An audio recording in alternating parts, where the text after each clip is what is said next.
Muy buenas tardes, Omaira Morales con la información del mediodía. La ONG internacional Human Rights Watch dio a conocer el Informe Mundial 2014 en el que Colombia tiene un capítulo especial que evidencia la continuación de graves violaciones a los derechos humanos contra sindicalistas y defensores de derechos por parte de todos los agentes armados. Otro tema que registra el informe tiene que ver con el desplazamiento forzado que continúa a tal punto que el país es el segundo drama humanitario del planeta, un panorama que nuevamente deja muy mal librado a Colombia en el tema de derechos humanos. Para ahondar sobre este tema, a esta hora saludamos al señor José Miguel Vivanco, director de la División de las Américas de Human Rights Watch, quien se encuentra en Washington y muy amablemente nos atiende a esta hora. Señor Vivanco, muy buenas tardes. Y la primera pregunta, ¿cuáles son los elementos que tuvo Human Rights Watch en consideración para la realización de este informe en el que nuevamente Colombia sale muy mal librado en materia de derechos humanos?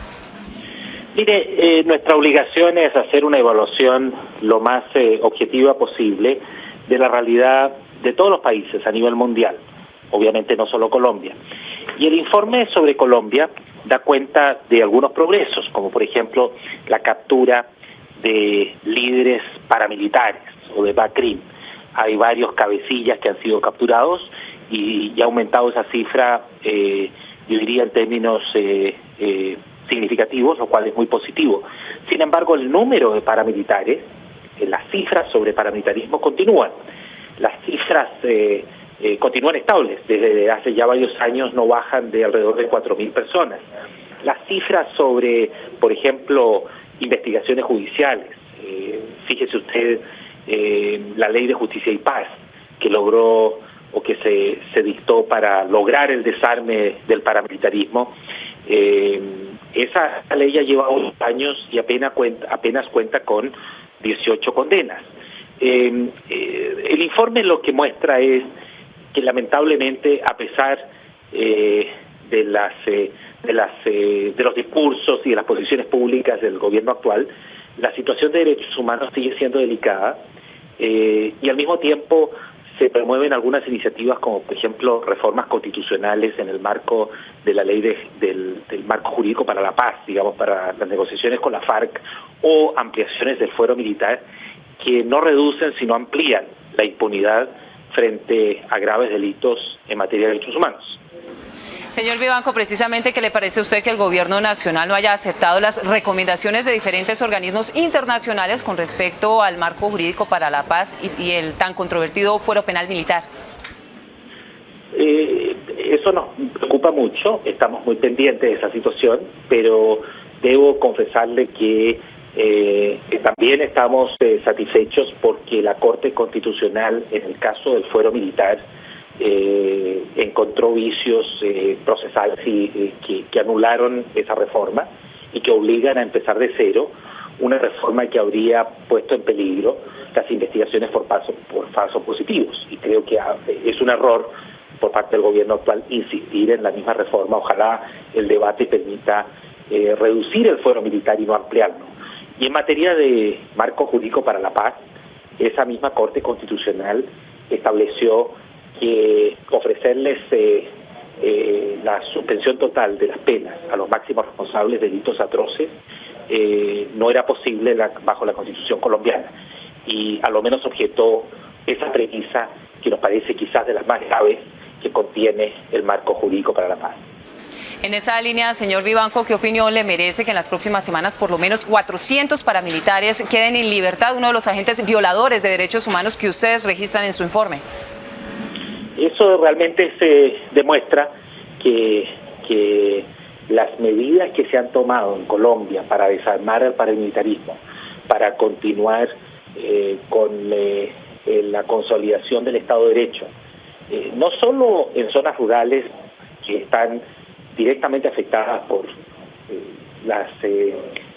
los crímenes cometidos por grupos como urabeños o rastrojos hoy día, que operan del mismo modo como operaban en el pasado los grupos paramilitares, sino también jurídicamente la legislación que se ha diseñado es muy débil y ofrece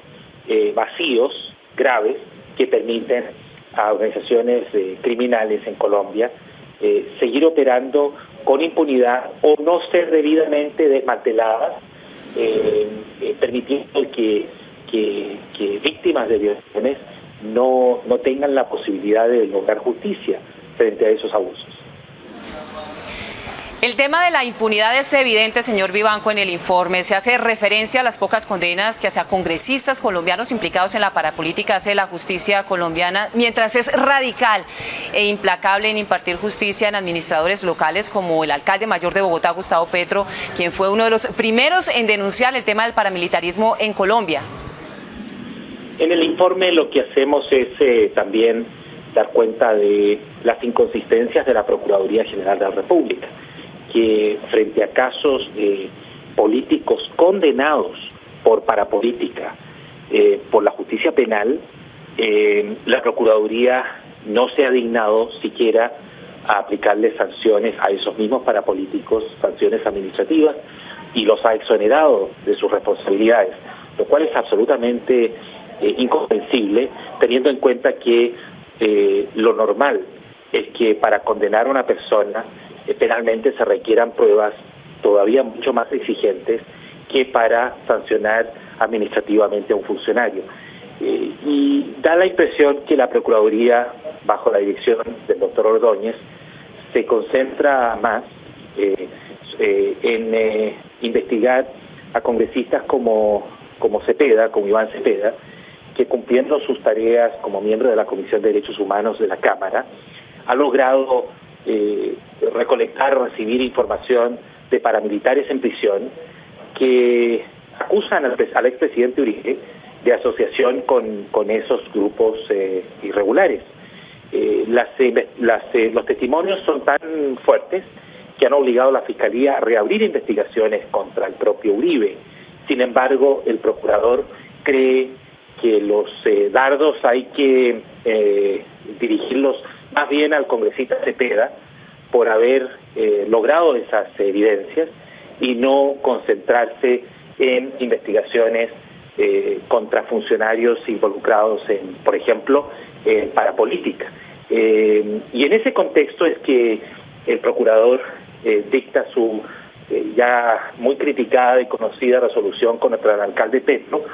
que tiene que ver con un problema de gestión en la administración de la alcaldía, que no es un delito lo que le imputa, pero sin embargo le aplicas unas sanciones draconianas como la destitución y la inhabilitación por 15 años, que están en directa contradicción con las obligaciones jurídicas internacionales de Colombia, y espero que la Comisión Interamericana en su momento, en el momento oportuno, acoja la solicitud de medidas cautelares interpuestas por los abogados del alcalde Petro, porque esto evidentemente que es,